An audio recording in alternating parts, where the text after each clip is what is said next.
So now that we see how those two perfect brothers in Christ got along, and we got yet another glimpse into Jonathan's true juxtaposition when it comes to pushing people around and making threats, let's just take a sneak peek into just how lovey-dovey everything started out between the Sullivan twins and Jonathan. Now this clip is back from June of 2020, when Jonathan is telling everybody that he had just met the twins for the first time a week before this. Now this clip isn't very long, but it's going to be loaded with evidence regarding how Kleck was a huge factor in planting evidence. And I'll show you that it was evidence that was later going to be used against the twins. But I'm just going to let it run through without mentioning anything right now. Then I can follow up and show you exactly what I'm talking about. But for now, let's get on with JJ's little twin love fest he's got going on here. Now, here are the two just darling women I got to meet this last week. There's Karen and Kathy, and I want you to look at what they're doing. They both, you know what, let me enlarge this. I want you to see how perfect is this. I just want to give a quick testimony. I took two of those hats. I don't have very many of those hats. I gave a few away in Grand Junction, but I didn't have that many made, and they're part of my skydiving uniform for demo stuff. But I took a few with me, and I actually meant to give them to the guys. And I actually took them for the guys. But it's so funny that the girls ended up with the hats, and then they put the hats on. So there's an X on each of their foreheads, V for vengeance, right side up, upside down, and it makes an X. Same as my parachute. The exact same logo as my parachute is on their hats. And they're doing this, and they both grabbed each other's hand, and they went like this. So they're holding each other's hand. The two twins, the two females, have become one, and they're both wearing the hats that were really intended for their husbands. I was like, what? So look at that picture. That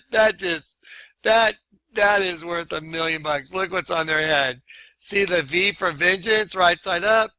V for vengeance, upside down. X, X. What are the odds they both have an X on their heads? And look at their hands. They interlock the V's. I can assure you the Lord is telling me the time has come. The time of restoration for God's people has come, and the time of complete desolation for them, because their house, which is the host body system, has been left unto them desolate. V for victory. The two have become one. His purpose was to make one new man from the two, thus making peace. Now, did we or did we not just see Jonathan finish up his testimony about meeting the twins for the first time? And how did he finish it up? He finished it up with his traditional hypnotic clapping session, where he syncs up his hand gestures with some scriptural verses from Ephesians 2. But I need you to pay particular attention to how he finishes it up. It's a V. And as always before, Jonathan finishes it just like he always has, right? With both of his hands being brought together at the end to form a V shape.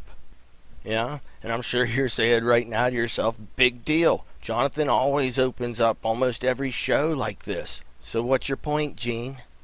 Well, my point here is the fact that Jonathan played a little switcheroo on us, and all of his followers have seemed to have taken it hook, line, and sinker. I just want to make sure that everybody out there watching this is positive about that. They're positive that this is the way Jonathan Kleck always finishes out his hypnotic clapping sessions. It's an important question that I need everybody to consider. But there's a certain group of people out there that seem to be closer to Jonathan than most. Because I'd love to have their answers before I play this more recent clip of Jonathan's from September 11th, where he states that he's always finishing up with this M on his forehead, upside down, top of the pyramid hand sign. All right, y'all ready? 4, 3, 2, 1, before the fire.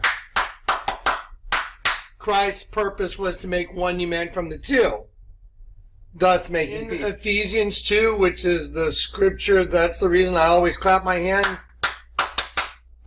Christ's purpose was to make one new man from the two.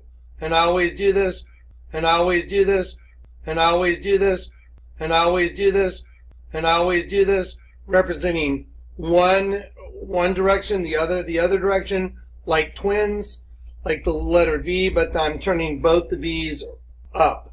There's Flipsville for you. Because now Jonathan is saying that he's always finished up his magic clapping introductions with both of his V's forming a big M on his forehead, which then gets morphed together into a nice pointy triangle in front of his face. I mean, how is this clap crap even biblical, Kleck? It started out in the beginning like it was some type of high school sports team cheer, till now, where you're actually trying to convict several people with planted evidence by now saying that the V-hand thingy y'all had going back then, it was a satanic gesture, which now somehow means that they're demons from the pit. But the elephant in the room, and the thing that nobody will mention, is that, Jonathan, you're the one that taught him how to do it. And I'm not even going to put up the definition for the word always up on the screen, because Mr. Definition himself, I'm sure, already knows it, and because that would only end up being an insult to the intelligence of every set of eyes and ears that might run across this video.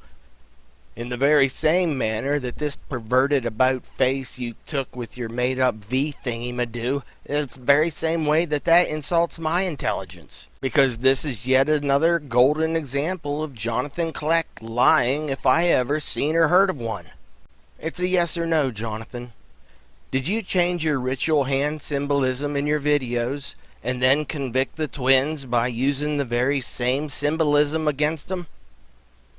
Yes or no, JJ? Is that what you did? Or are you saying it was the Lord doing that through you?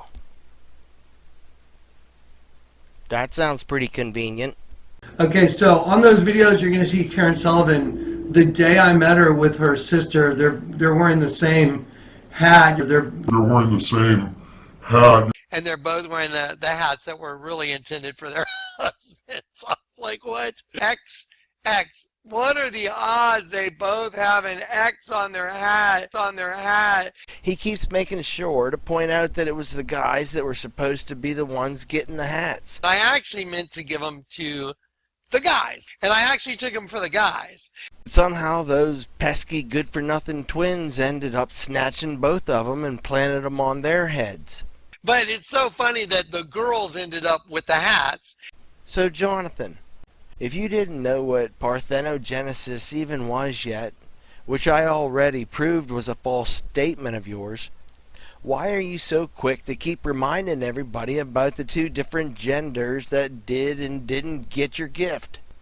And they're both wearing the hats that were really intended for their husbands. I was like, what? And now you're reminding everybody how the two X's that your hat logo makes, it represents all the evil female energy from the pit. Female energy destroying the male energy through the system to open the pit for all female energy to come out. I told you. See the V for vengeance right side up, V for vengeance upside down, X. Because if this whole scripted scenario you have everybody following, if it wasn't to be able to establish the parthenogenesis storyline, I'm pretty sure that nobody could have even given a rip about whether or not the hats were originally intended for the guys or not. And that would include you as well, JJ. Because if it wasn't for the fact that you needed to be able to bring the whole gender issue up at a later date, I mean, that's why it was so imperative that you keep reminding everybody that it was the girls who got the hats and not the guys. But it's so funny that the girls ended up with the hats. X. What are the odds they both have an X on their hat? So I'm curious, did everybody notice how perfect this all started out? Even you said how perfect it was, JJ. How sweet it was that the twins ended up wearing the hats, even though you said the hats were supposed to be for the guys. And then you casually laughed that part off. And then it was just so adorable, the way the upside down and right side up V's made this perfect double X. Well, what are the odds? But what was it, Jonathan? What exactly was it about the Sullivans that turned your warm-hearted art gatherings into a huge spectacle? I mean, it was like turning on a daily dose of your favorite soap opera just to see if the narcissistic Captain Kleck would scuttle the Ark or not. It was always exciting, though, full of he said, she said accusations and money-centered attacks. And tune in again with us next time when we'll see Karen Sullivan's true heart being ripped open and exposed under Jonathan Kleck's disinfectant rays of light. Johnny, it wasn't you that helped me, it was the Lord. On the next episode of As the Ark Sinks. Now let the mud flinging commence. While I'm over working on a building the week that everybody's about to show up, and from what I understand, because I wanted to put a sliding glass door in the front of the little Ark building to be nice, because I thought it would be a nice thing to do for anyone that wanted to sit in that room and open up the barn doors and look out a big glass window. That was apparently I wasn't doing it the way the landlord wanted it, and she said, I'm about to tell him to pack his shit and get the hell out of here. And you know how I've been saying, like, Karen and Kathy are totally two-faced? You know, Karen is totally two-faced, man. And Kathy is too. I'm sorry. Totally two-faced. And so, and they're the twin female system. And so, you know, because twin female system represents the pit. The Lord shows me this, and then I was like, oh my God, Corey types in two-faced, and the first sentence it brings up is, she was two-faced. And that's what's going on right now in my world at the Ark. And we had the night under the stars. Y'all remember the night under the stars? I could not understand why Karen would say the comment she was making. Why would she say these things about people, you know, the septic? Oh, I don't give a shit if they walk around and shit up to their ankles. I'm like, wow, what a weird, freaky ass thing to say about all the guests that are coming. Because we're having all these guests, we have the bathrooms. I just put a new bathroom in the little Ark building and busted my ass to do it. So there would be, you know, more facilities for people. And Karen did just hateful, spiteful, rude, disgustingly rude. I was like, well, wait a minute.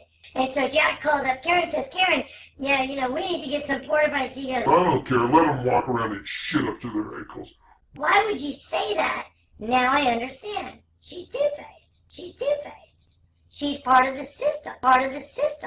And I was like, I couldn't really understand, you know, why someone would behave like that. Why would she say the things she said to me? Yeah, it'd really be nice if they chipped in. Like, the tenants that were there, she had hate and disdain for them. I was like, dude, I told her, I said, look, that's not right. You cannot talk like that. You cannot say that when I'm paying your bills, Karen. That's weird. That's just weird. It'd be nice if they chipped in. I'm like, that's hateful.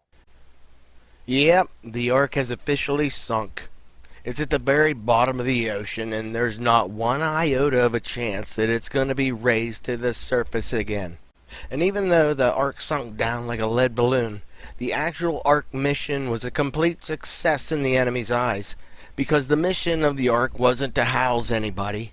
Nah, that part of the Ark story was just to be able to make you get angry and pick sides when it was going to be revealed that these tenants, you know, the tenants that everybody grew to love and adore, they were about to get evicted by this cold, heartless, satanic bitch of a twin system V-woman.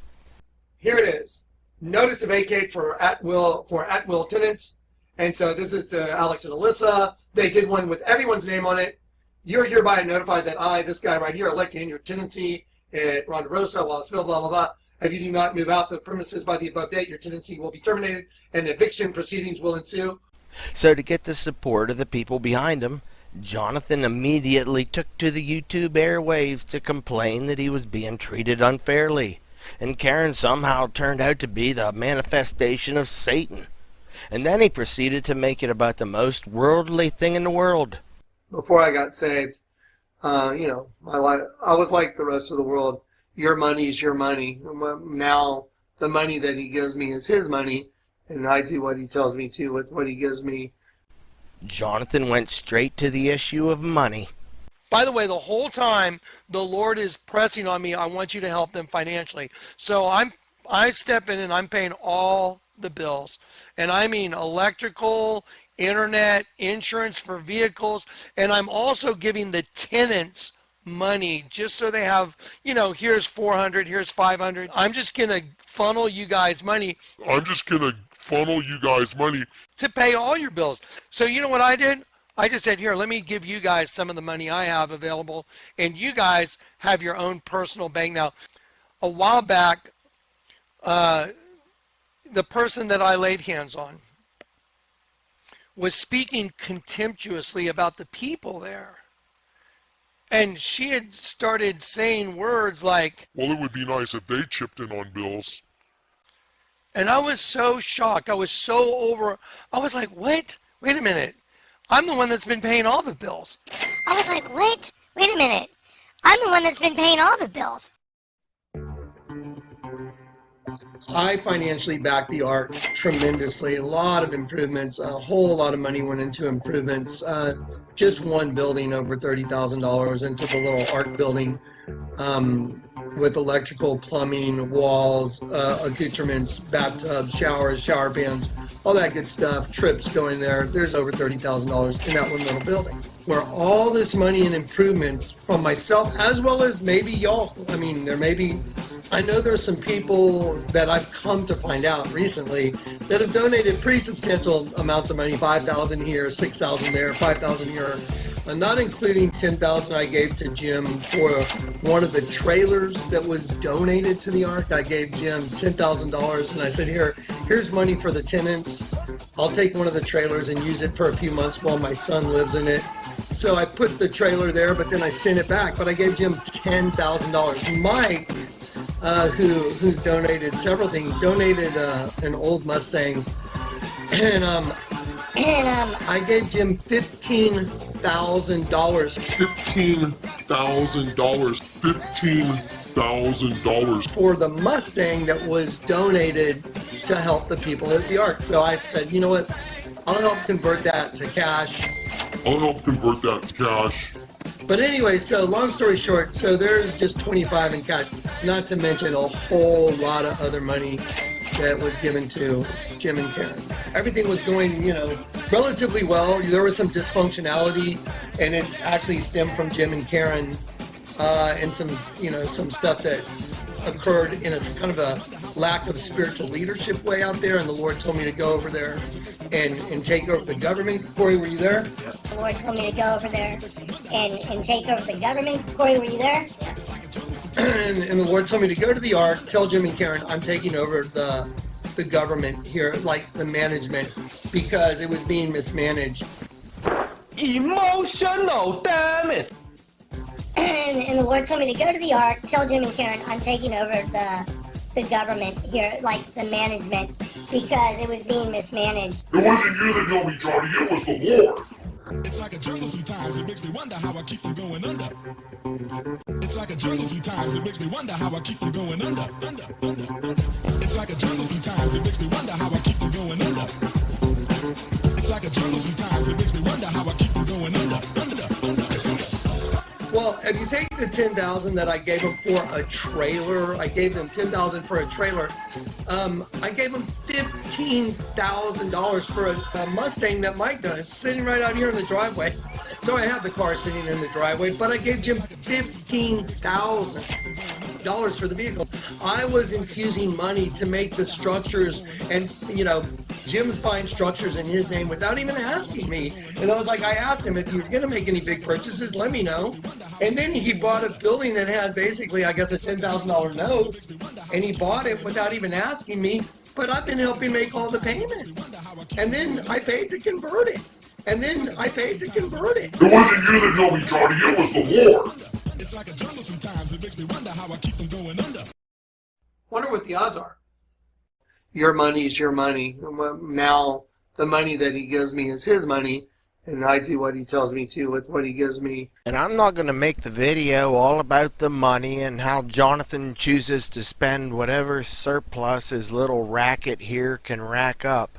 Because to be perfectly honest with you, I really don't have a big interest in following any of his money transactions concerning the Ark. But wait a minute, where's all the money going? Because in my opinion, I mean, the money aspect of this whole thing is only meant as a distraction anyways. Because one of the testicles is an eye. The all-seeing eye.